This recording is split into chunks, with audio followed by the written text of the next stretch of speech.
How can we make the world better? By making ourselves better. The Dr. Joe Show explores how you can make positive personal change by using his groundbreaking and highly effective I Am approach to understand who we are and why we do what we do. Your small changes can have big effects. Join us now for the Dr. Joe Show with your host, Dr. Joe Schrand. Welcome, everybody, to the Dr. Joe Show. We are here again every week. Thank you, WATD 95.9 FM, for everything you do for us and for so much of our community. And I just want to point out that the singer for the introductory song, a song that I wrote years ago, is my eldest daughter, Sophie Schrand, Science with Sophie. I hope you guys are watching her on YouTube. It's a great show. And, you know, it takes a lot of work and energy and determination to get these shows up on the air. And Sophie's certainly doing that. But that energy, that determination can be understood in so many ways. There are so many ways to show that determination. And one of them is in sports. And we're going to be talking with someone tonight who is very involved with that. Let me introduce our guest. Our guest is a former elite professional boxer who grew up outside of Boston and was a member of the 2008 United States Olympic boxing team, Go USA. As an accomplished amateur, he captured multiple national titles, including the U.S. National Championships and the National Golden Gloves, establishing himself as one of the top fighters of his generation. Our guest turned professional in 2008, probably right after the Olympics, and competed at the highest levels of the sport for more than a decade. Just imagine how many punches that is, folks. He compiled a professional record of 31 wins and held the WBC International Silver Super Lightweight Championship. And over the course of his career, our guest fought on major televised platforms, including ESPN, Showtime, CBS Sports, Fox Sports 1, and competed in prominent venues across the United States. Following his professional career, our guest became a vocal advocate for weight class sports and eating disorders. Yes, folks, eating disorders in men. Through his book, Weight Class, he gives a voice to the millions of men who suffer in silence, drawing directly from his career in boxing and his firsthand experience battling an eating disorder in and out of the ring. Folks, please welcome to the Dr. Joe Show, Danny O'Connor. Welcome, Danny. Hey, how's it going, Joe? Dr. Joe, I'm happy to be here. Thanks for having me. We're so delighted to be here. And you know, I don't think many people think about eating disorders in men. Not many people think about being a professional boxer. So that's what Weight Class is about. Folks, it's a book. You've got to read it. Where do you want to start on this, Danny? There's so much to talk about with Weight Class. I don't know, wherever you want to start. I mean, I'm an open book. That's why I wrote the book, as a blueprint for other people, because I mean, you have a estimated 10 million men suffering in silence with no community. I mean, you think about something like an alcoholic can go to any corner and go to an AA or you know what I mean? And so I didn't really have that for largely the majority of my journey, which when you look at it was really more than 20 years of my life. I've had or dealt with the eating disorder for longer than I've been alive than I haven't. And so it was really important for me to kind of like tell my story, because number one, it's so insane. And number two, it's not talked about. There's no other books out there. I didn't have a guy that I could sit down with and readily talk to about this. So for me, it was like a personal, purposeful venture. Like if I had a lifeline here that I could share with someone, I hope that it could save somebody's life. Because ultimately, when I was 12 years old, stepping on a scale, I needed that book. Or you know, in 2013, when I first realized like I had an eating disorder and I came out of delusion, and the first thing I thought was, what the fuck is an eating disorder and can guys have it? Like, it would have been nice to have the book so I could have read it and kind of see what the next, 10 years of my life was going to look like, kind of, or, you know what I mean? Because listen, those binge episodes were so insane and chaotic they were like unfathomable. And when they first started happening, they would cause so much fear. Like I thought my heart was going to stop or my stomach was going to explode. I had no idea that my body could like put that much food into my system. And like, so I was really, really like like shook up at first, and I didn't really kind of have that guy to sit down from across the table and say like, "What the hell is going on with me?" You know what I mean? So I hope that I could give that to a lot of people, and you know what I have? I knew that they were out there, right? But once I wrote the book, now I don't need to like think. I know because people have been writing me messages from all over the world: guys, first responders, athletes, fighters, women, anybody affected. But the heart like the heaviest ones are from parents that have Yeah. adolescents, because this is a psychiatric illness that deals with youth, right? And so I Mhm. have these parents messaging me. They're frantic. Their kids are on the brink of death, and they're just looking for some shred of hope. So that's exactly why I wrote that book, so that some So it, other people could have some connection. so it doesn't need to be a secret for everyone. But why do you think it's been that way? Why? Because we hear about eating disorders, eating conditions, but just by the way, I try not to use the word disorder because disorder immediately stigmatizes someone and sets them apart like there's something wrong with you. It's a condition, but why with men is it such a secret? What's your take on that? Um, I mean, disorder, like that's the first thing. It is a little bit confusing, like this disordered eating, but then you have an Right, eating disorder. It's like right, right, it's a right. very, very complex thing. And the way that they classified it as a psychiatric illness, second highest mortality rate to opioids, like it is so severe. And again, I think it is just so silently, and it hides under the radar because it's food. It's so acceptable. Everybody, it's around, and there's not many people that have come out about it. So the biggest thing that I realized since I started telling people my story is that they're so amazed because they couldn't even imagine it. It's so crazy. That's number one. So they're like getting a glimpse of like, holy, this has to do with food, or, you know what I mean? And then number two is like awareness and understanding. Like I find a lot of people just don't really understand it, don't know it, and it makes sense. There was no awareness like about eating disorders. Like when I stepped on a scale first time high school in wrestling, I never thought anything about food or what it could do to me. Every time I was making weight, I never once thought like, could there be future repercussions for this? I never thought that. If I Yeah, walk into the packy, I know right away there's two paths. I can drink socially, or it could be a problem, and it could seriously disrupt my life. I know right, that, so right, I can make decisions beforehand accordingly right. to not go down a path, right? I just never had any awareness about eating disorders, or what they really meant and how they could affect you. And the thing with them is they are so complex. Like I can't just quit eating food like a traditional drug or alcohol that just has abstinence. You got to put the out of control back in control.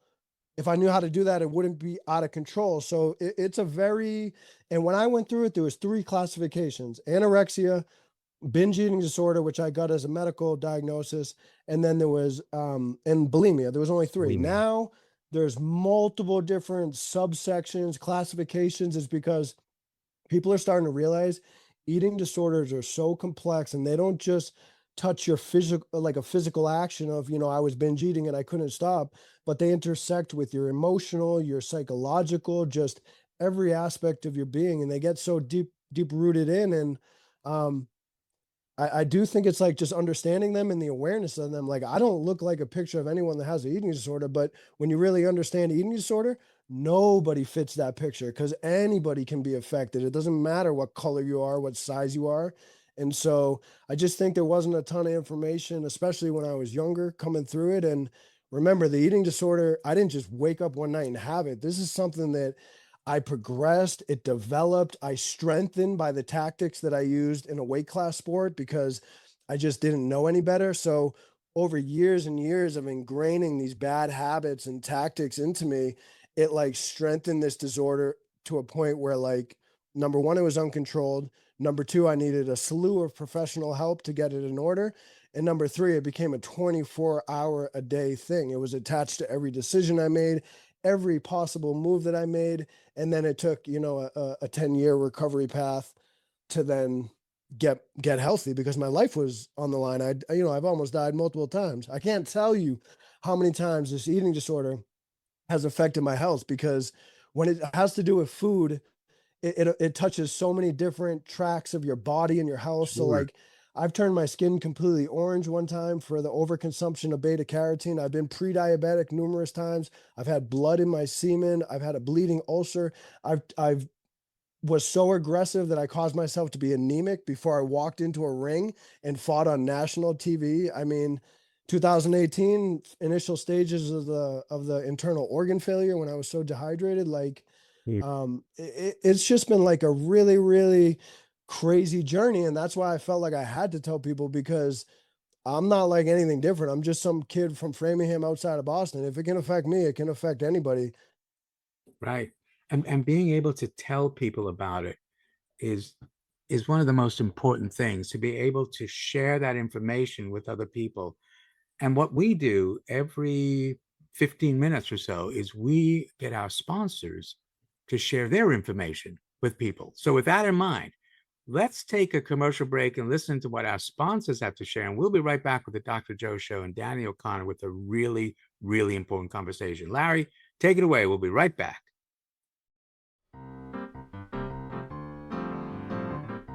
And we are back with the Dr. Joe Show, Danny O'Connor, talking about eating and what it does. And we were off air talking about just, the boxing component, having to make weight, but there's so much more to this. It's such a complex component because, I mean, let's face it, folks, eating is one of the most primitive things we do. What do we want is survival, right?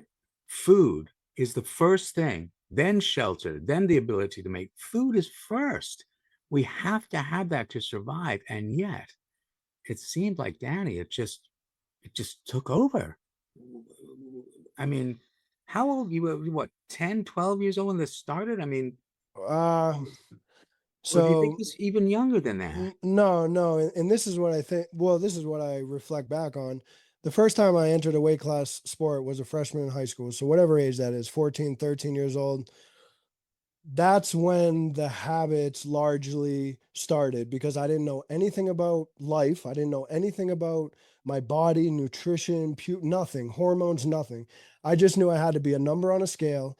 And back then in, 2001 or whatever that was, there was like no real information. There was no awareness about this stuff. And so I just did the things that put me in so much more risk, using laxatives, starving myself, using the sauna, like using the plastic suit on the bike in the sauna, right? Like depriving there's been, upwards of close to 4 days where I haven't even drank in anything, no water, nothing. And so, you know, I, I, I did all these things to myself, including aggressive starvation to stay at that weight class, that it kind of like created this negative cycle where, I'd weigh in and then I'd overconsume because I haven't ate in a week and a half because I'm making weight. So now I overconsume. And in the early years, like I had glimpses of stopping, like it wasn't that it was overconsumption, yes, but there still was like a part of me that thought I had control of this thing. And sometimes I did. Sometimes I was able to stop, and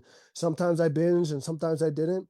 But then it progressed so much after so long that then I felt like I broke myself. There was just You know, no way that my body was gonna starve anymore. It had to eat. And that's when the binges were like something I've never experienced. They always started with this crazy urge. The binge and I happened and and it I just was want to, uncontrolled. I want to put in perspective for our listeners, Yeah. because in the book you're talking 12 to 15 pounds in a day. Is that right? I mean, putting on Well, this much, losing that much. I mean, yeah. I don't think people really understand and can get their head around that. You think, I got to lose a couple of pounds, but within that Yeah. short amount of time, Danny, you were consuming Yeah. how much food you have to consume. There was one part in the chapter you said you had a $600 shopping trip and you ate all that food. Oh, I $600. mean, You got, and that's why it's unfathomable. You got to think about it. There was times when there was 50,000 calorie I mean, binges that that's lasted 2 days. I was at the grocery store 7 times in one day. And that's what I'm saying. But you got to understand how incredibly chaotic that was, because I'm not under the influence of anything. So I know exactly what's happening. I don't want to be doing it. I'm scared. There's so much food consumption at one time that then you get to a point where your body rejects it. Now I'm vomiting aggressively until that ends, and then I'm eating again. So now the binges consists of 2 days of eating uncontrolled, vomiting, passing out, eating uncontrolled, vomiting, passing out, until this binge lets you out. And so I didn't even know that your body could consume food like that until these binges started kind of taking over my life. And it's just like, it's so chaotic when you're in it. And then now you have all this fear outside of the binge because you're so scared to go back into it and you don't know when it's going to come. That's the thing. They were really unpredictable. Like sometimes they came every night, sometimes they came once a week. It's like, again, it's not like substance where I can take it away and never use it. It wasn't a linear path. It was 4 steps forward, 10 back, 9 forward, 6 back, 5 forward, so it was very much the up and down yo-yo. And you're talking about two things. You're talking about making weight, which is one separate thing that I put myself at so much risk, but that's its own category. And eating disorder is separate. One largely created the other in me, yes, but they're two separate things. When the weight class and the eating disorder, when the weight class like left, the times that I had to leave the sport, the eating disorder was still there. But when you're talking about these weight shifts, that were those times in my life were even so much more chaotic, because my job was to make a weight class, and I felt like it was a direct liability against my career, my livelihood, all the dreams I was chasing. If people thought like I had a problem with my weight, I didn't even understand what an eating disorder was and how it was going to affect me for 20 years. I couldn't explain it to you at times till I was figuring it out, going through professional help, going through the process, right? So largely, I'm trying to cut weight while I'm having these binging. random binges at the same time. Right. Maybe. So there's days when I'm dehydrating, I'm losing weight, I'm in the sauna for hours and hours, I'm taking weight off, I'm taking 10 pounds in a day. Then all of a sudden, there's been times when I come back to the gym from the day before and I've been 13 pounds heavier from 9 o'clock, or 3 o'clock in the afternoon the day before till 9 o'clock in the morning when I come back to the gym. And, the coaches are like, this is crazy. And it was crazy because those yo-yo up and down fluctuation of my weights put my life at so much risk. I mean, there was times when I took off 20 pounds overnight just to make a weight class to then, put on 30 pounds to get in the ring and compete. And I always tell this to everyone. I have never, ever in my life, amateur, childhood, professional, ever stepped inside of a boxing ring at 100%. You can't do what I did to myself in training and depriving and deprivation and restriction to then go get in the ring and compete at your highest. It's like the only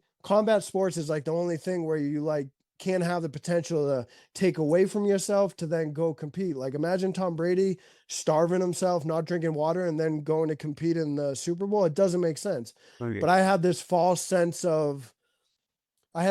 idea that if I artificially made myself smaller and stuck into a weight class that I'd be stronger.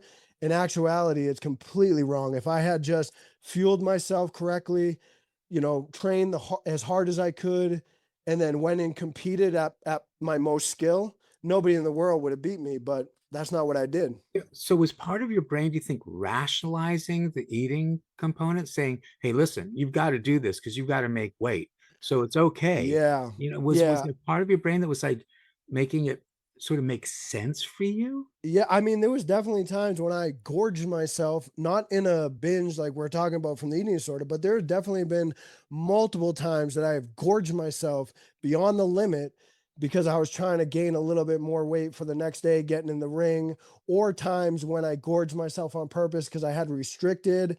And I look back at those times and I'm like, damn, man, I like built this thing. I built it. I created these cycles that then spun out of control in my life. Right. And so there was a time, I don't want to say it was rationalizing it, right? Because I thought that if I had like I said, I had this false idea. I thought if I just got bigger, the next day I walk in the ring, I'm 30 pounds heavier than when I weighed in, I'm going to have an advantage. But the Mhm. reality was, until that day in 2013 or 14, whenever it was that I decided I need to leave the sport and get professional help, I just thought I just thought when wrestling like boxing was over, I'd be done with it. I did these things to make weight. I binge eat. I starved myself in training camp. I did these different habits. But then I just thought when boxing was over, I'd go back to what normal was. And that's what I'm saying with the eating disorder. I had no idea that this thing could affect you in a mental health aspect that could take over your whole life. I didn't know that. I just thought when I stopped making weight, I could just go back to what normal was. I had no idea that something could have lasted outside of the sport because of the decisions that I made around the diet and the nutrition. First day I walked into the gym, I knew, don't get punched in your head. I don't want to get punched in my head. I hate getting hit. I was a super defensive fighter. I like my brain. I like my intelligence. I don't want to get hit at all. So from the second I walk in the gym, I can take steps to try to mitigate that risk. I'm going to spar less. I'm going to wear headgear. I'm going to wear big gloves. I'm going to not spar back-to-back days. I'm not going to spar 2 days in a row. I know that I'm trying to do whatever I can to take the less punishment when I get to the end of my career. I didn't But you also have an opponent, a clear opponent in the ring with you, as opposed to food, which is like, what an opponent is that? It's like, how do you even make sense that food is going to be someone that's trying to beat you up in the ring? So, I mean, I didn't mean to interrupt you, but it's just, I think for a lot of people, it's mind-boggling because you're right. We see people with real eating difficulty. We don't think of men that way, and yet there you are in the ring. I mean, the metaphor is just so powerful. You're fighting every day. Yeah, I mean, absolutely. I was fighting the food, the eating disorder, the weight class, myself largely in the whole part because I'm trying to figure everything out. So um, there's as much of an internal battle going on for majority of my career, um, like in parallel alongside this journey of being a world champion, which is, you know, 10 years every single day before I go to bed thinking about that world championship belt Yeah. till the day that I finally got the opportunity to fight for it. I mean, so I kind of had these two paths running parallel throughout my whole career, and that's what it was, a total conflict. The weight class, the eating disorder. The more the eating disorder got out of control, the more the weight class got out of control, and they just spiraled till ahead till I basically killed myself and ended up in the ICU. Yeah.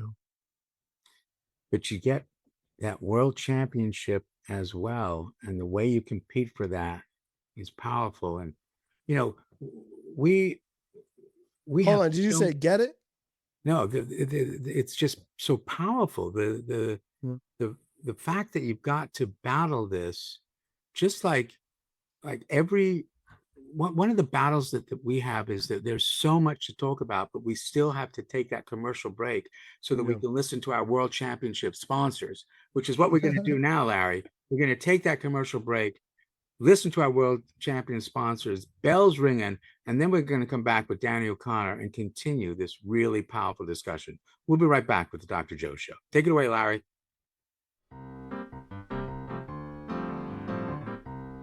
And we are back with the Dr. Joe Show. Thank you, Larry and WATD. They're offline. Danny and I were talking about this word discipline and this idea that imagine how much discipline it must take to be a professional boxer, to be a professional athlete. And yet then the eating comes in. And so we were talking about what's the juxtaposition there between the discipline of being that athlete and then does it then just say, enough, just go wild, eat? What do you, Well, yeah, and I think even before that, even before the discipline shifts, my whole life, my discipline has been second to none. I mean, I was a state champion a year after I stepped on a wrestling mat.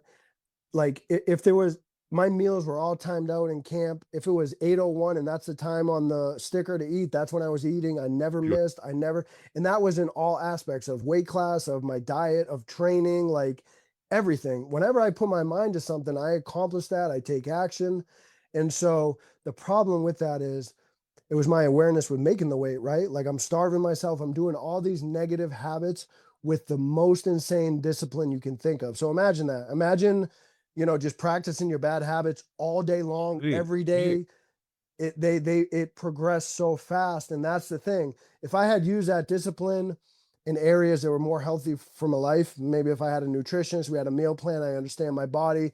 I didn't do the yo-yo. I didn't go up and down. I stayed at a healthy weight as a professional and lived a lifestyle. It could be a completely different story. But because that discipline was so insane when it came to doing the wrong things that I just didn't realize would come back to affect me negatively down the road, then all of a sudden I felt like I broke myself. Like I literally broke myself. And now there was no discipline. It didn't matter.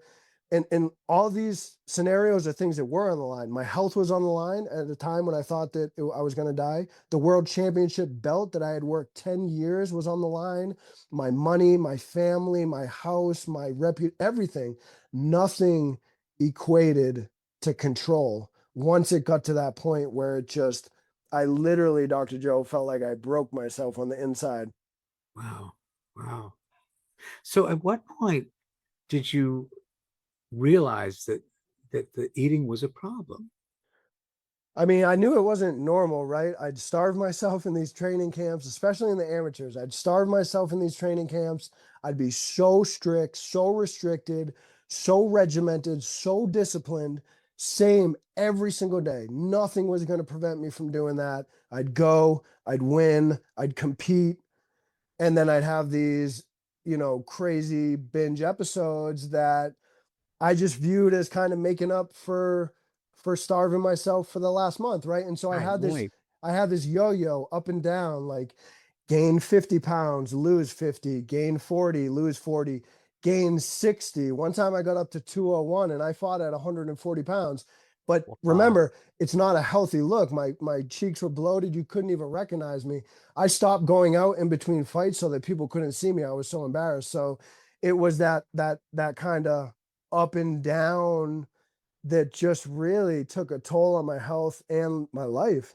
Was there anyone there who knew? I mean, in the book, you you describe how, and folks, you should get the book. Danny, first, how do people get the book? Weight class. You can go on Amazon. You can buy the book, Weight Class: A Fighter's Life or Death Battle Yeah. with an Eating Disorder. Yeah, it's a real great read. And it opens up with you on that brink of Yeah, death. yeah. So was there somebody there in, no pun intended, in your corner? I mean, who was there to help you through this? Or did you just keep it so secret? Well, I kept a lot of it.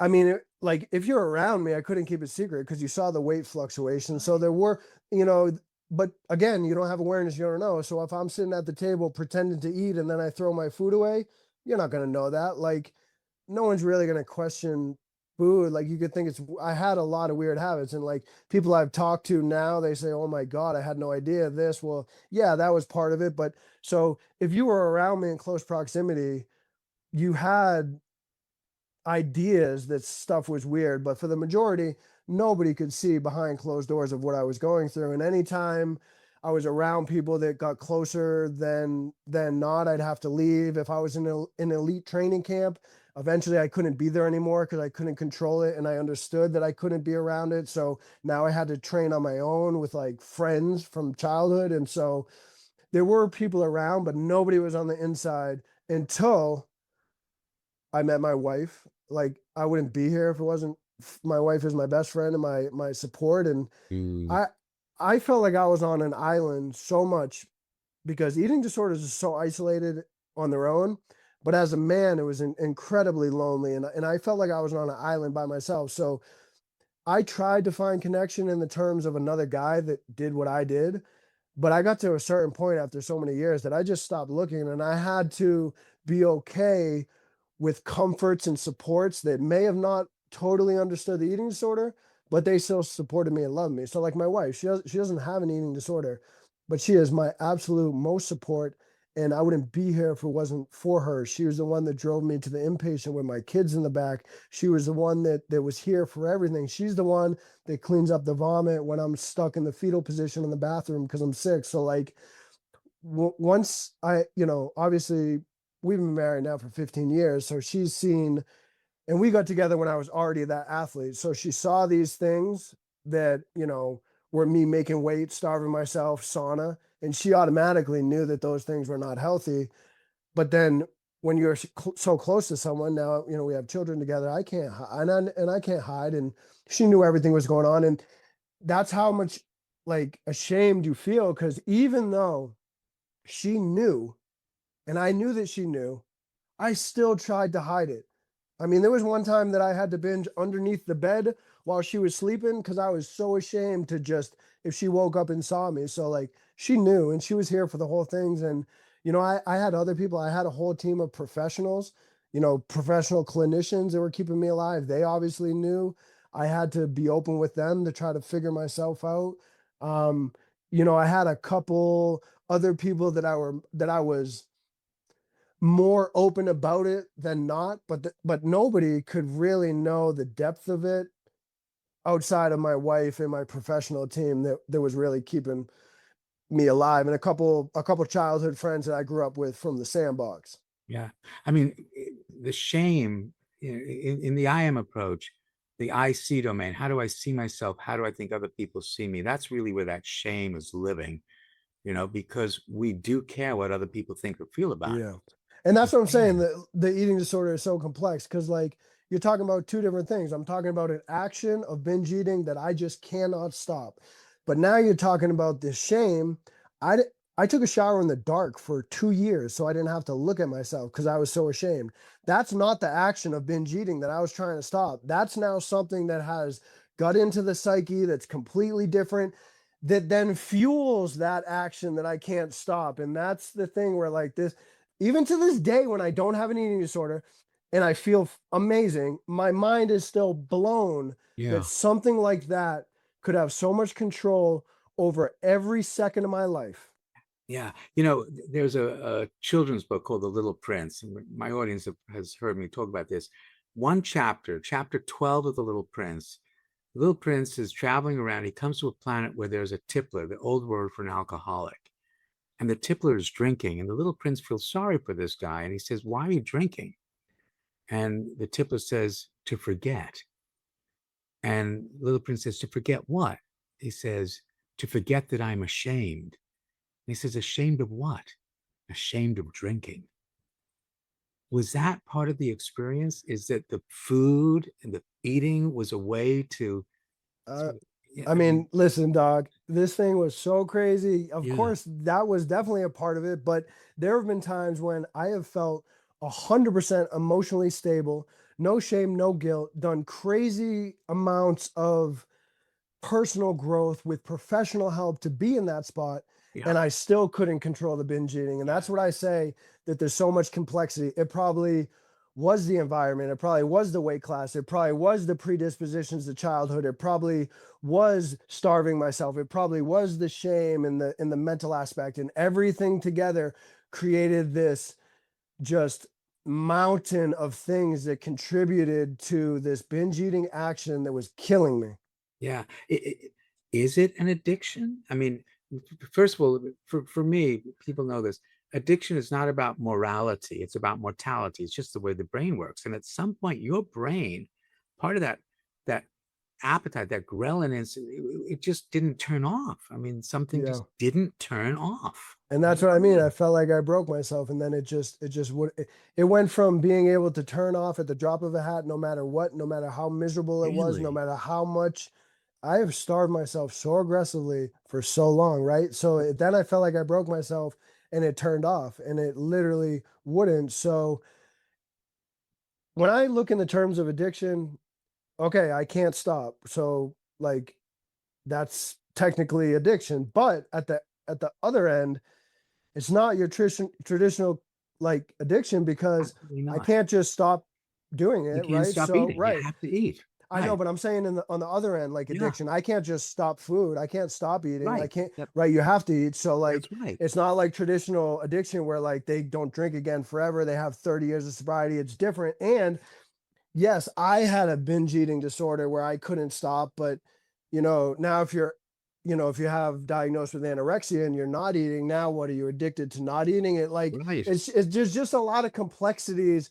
I can't put eating disorders into a box that just says addiction. There's a lot of complexities What do to you them mean? that have shades of it, but they also have things that are very different. And that's why I think that they're just so misunderstood. There's just not enough awareness to understand how these people and how you're affected by it. And then when you are affected by it, it's such an illness that you can just keep to yourself and just suffer in silence for so long. Right. And it just flies right under the radar, man. Right. I mean, like with substance use, right? With alcohol, opioids. I mean, we have some medicines to decrease the cravings for those drugs. I'm not sure that we necessarily have. I mean, I guess maybe what I mean, Manjaro now, or yeah, is back that back is back that in the day, you know? back in the day there weren't any pharmaceuticals. It was just kind of like stuff was new, right? Since that time, I mean, we're talking about, years and years. We were talking about 20 years ago when I started this journey, right? But so now I have heard of different pharmaceuticals. I think they use Vyvanse, which is for like ADD, but I think they used it But in a that's trial. for appetite suppression. Yeah, I thought they AD. used it. Like Right. I thought they used it once for a little bit for binge eating disorder as something. Right. And also obviously they all have now these appetite GLP things that coming out. So, but yeah, there's not like, there's not something that like there was just a lot of unanswered questions that I had to go figure out myself. And I think Absolutely. that that's one thing that saved me, Doc, is like, yes, I did the traditional resources of the inpatient clinic of an eating disorder. I was the only guy with all female clinicians and patients. I went to Overeaters Anonymous. I had a special like doctor of psychology and dietitian. They were specialized in eating. So I did all the things specific, but I also did everything outside of the box. I talked to sports psychologists. I went to UMass Mindfulness, the UMass Medical School for Mindfulness at John Kabat-Zinn. I did that. I built a relationship with Chris Germer, who is a psychologist and had this other, modality about self-help. And so I even went to AA through the 12 steps a couple times, and I just didn't tell anybody that it was Yeah. food. I Yeah. could relate to the guy wearing the Boston hat from Boston who couldn't stop drinking more than I Right. could relate to somebody in the inpatient clinic. There was a female that I felt out of place and that I was burdening them. I went to the top of the mountain and I drank psilocybin. Are you shitting me? Yeah. It Yeah. was so hard to do that because Yeah. I was so scared, because in Yeah. my younger years, there was a year of my life that I blew up with substance. So to Yeah, go man. do something was Yeah. crazy. And that's what I think. I always had an open mind to try anything and everything to see if I could beat And this eating disorder. and that is so important, to have that open mind for those unanswered questions. And that's exactly what I hope our audience has, an open mind, also to listen to our sponsors, because they have some answers to the questions you may have unanswered. So with that in mind, let's take a listen to our sponsors who are helping us in so many ways. Larry, we'll be right back with the Dr. Joe Show.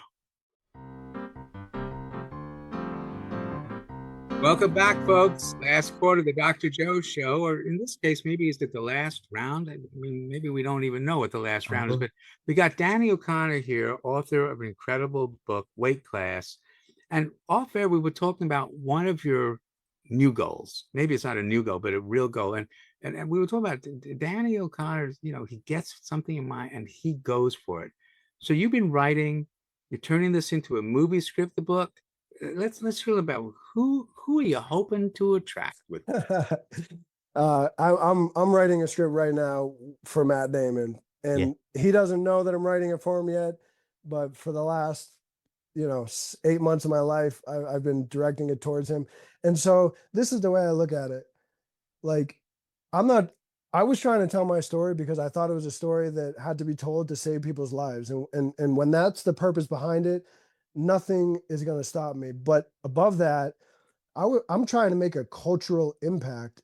My story can change the perception on a psychiatric illness for the rest of time. I mean, look at something like Rain Man, where, all of a sudden autism's a whole different thing because of people see it, right? And so the book was an amazing purposeful thing because I wanted a blueprint to give to somebody to say, hey, this is exactly what I did. And I didn't want anybody to tell me how to write it or what to say, because I wanted to give it to that person that needs it. But the movie, millions of people with the ability to watch it, meant a lot to me. And obviously I'm an artsy person. I love everything that has to do with it.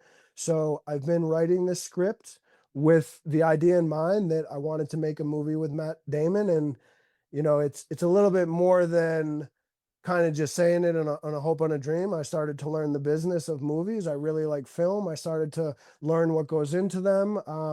I've called Artist Equity, which is his production company. I've talked to the front desk lady numerous times. And you went there, you told me, right? I tried to get a job once to see if I could clean the toilets and to get in there, and by that time they already knew me and denied it. But I did show up one time. I tried to get in the elevator and go up. If it was Boston, they would have let me up, but the guy made me get out because I didn't have the swipey thing. I had to go to the front door, and then when they called up, they denied entrance. But that's because they didn't know me. I didn't have an appointment. No, nobody knows me yet. So I kind of have been focusing all my attention on putting all the pieces together on my end, so that if I ever do get the opportunity to talk to him and he gets to read the script, I have all these things in place that I can be taken more seriously. So Danny, I'm going to just change one word in that from if to when. When you get a chance to talk with him, it's not going to be an if, Danny. I mean, you're a guy who seems to get in the ring and knows which direction to go in. Yeah. So, well, writing that book was one of the most purposeful things I've ever done. And I thought that I had never worked as hard on anything because it was so purposeful. And then I started writing that script the day that they denied me entrance to the production company, because I started to realize script. That's what you need. That's all I wanted to be. Once I left boxing, it's such a void, right? Like I had to figure out what I wanted to do with my life, and I wanted to write, but I had to figure out how can I like make money and make a living as a writer. And so that's what I wanted to do. So when I left that production company and realized like, okay, I need this script, I started writing the script on the steps of the office building before I even left. And then my hotel was at LAX, and talk about this for Universal. 4 canceled flights. One of them was my fault because I was writing and I couldn't get on the plane, but 4 canceled flights, 48 hours in that hotel room, which allowed me to write the whole script in an outline that I felt comfortable, uninterrupted. I probably wrote for 48 hours straight. I had blisters on my fingers. So that's what I focused the last months on, is writing that script. And I thought that the book was the most purposeful thing, but this script is like a next level. And I keep like pulling back different layers. And I mean, I'm super grateful. If I had the eating disorder right now, I wouldn't be able to do any of this. I wouldn't be able to tell you, I wouldn't be able to write the book. I wouldn't be able to go to write a movie. I wouldn't be able to do any of this. And that's what I mean. Like the eating disorder consumed so much of my life. But it sounds like, this is being presumptuous, that part of your personality, part of your drive is that binging.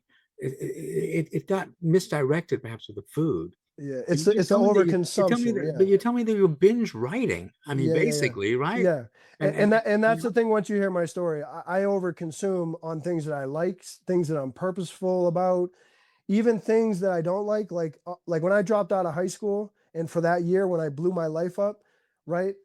I had 22 criminal charges in like a year and a half, because anything I do it at the biggest level, whether it's negative or positive. So in my adulthood, as I've gained the wisdom, now I can use it as a superpower. It doesn't consume my life. It doesn't deflect my life, and I can control it. So now I'm at a point where it's something that kind of fuels me instead of takes away from me. Yeah, you are in charge of it now. You are directing it. You're in charge. The I am approach, the Dr. Joe Show is based on the I am, this idea that we're doing the best we can. influence and respond to these four domains: your home domain, the social domain, the biological, which really we're talking a lot about with this, the biological domain of the force you to eat, and then the I see domain, the way I see myself, the way I think other people see me. Because those four domains interact, a small change can have a big effect. We don't need to change everything. When I add a medicine for my patients, all I'm doing is making a small change in the biological domain. I change the environment of the cells, I change the response, nothing's broken. So with that in mind, Danny, what small change can you recommend to our listeners based on what we're talking about tonight? Oh man,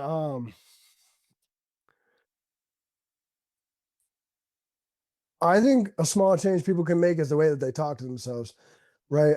I think that the way you talk to yourself is really important. And if you can catch yourself in the moment with the awareness to then redirect, and I did learn this from professionals throughout a lot of my time, it's called redirection. If you can catch thoughts in the moment and just redirect with a thought that's more conducive to your health or to your life or to your goals or to your path or anything, exactly like what you did to me with Matt Damon, right? I will meet him, not if I meet him, right?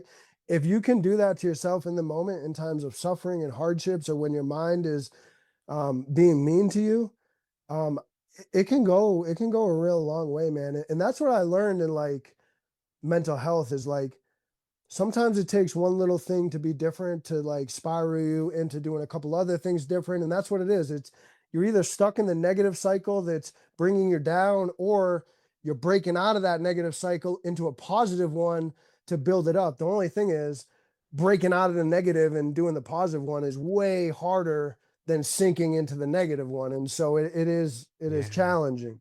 Yeah. But that's a great small change, to be aware. Be aware of what you're thinking, because what you think affects what you feel. We Absolutely. know that what you think affects what you feel. So great small change. Second truth of the I am. Everyone's got one. Everyone is interested through their I see domain what you think about them, which has an effect on the biological domain because it feels different when you feel respected or disrespected. And because you're part of someone's home or social domain, the second truth of the I am, you control no one, you influence everyone, and you get to choose the kind of influence you want to be. Danny O'Connor, former elite professional boxer, writer, motivator, person who's got a book, Weight Class, trying to help people. What kind of influence do you want to be?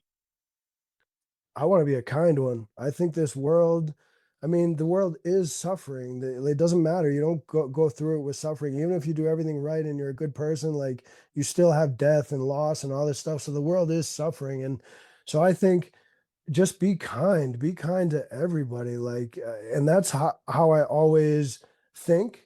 And for me, I like to show it in my actions. Like I like to show that in my actions because that's what my children look at, right? I got my four kids who I love very much, my wife, they're watching what I do. And so every action that I make or every word that I say now is trying to be kind to another person because everybody's suffering. And at the end of the day, it's just, I don't know their situation or what it is. And I think kindness is just something that the world needs more of.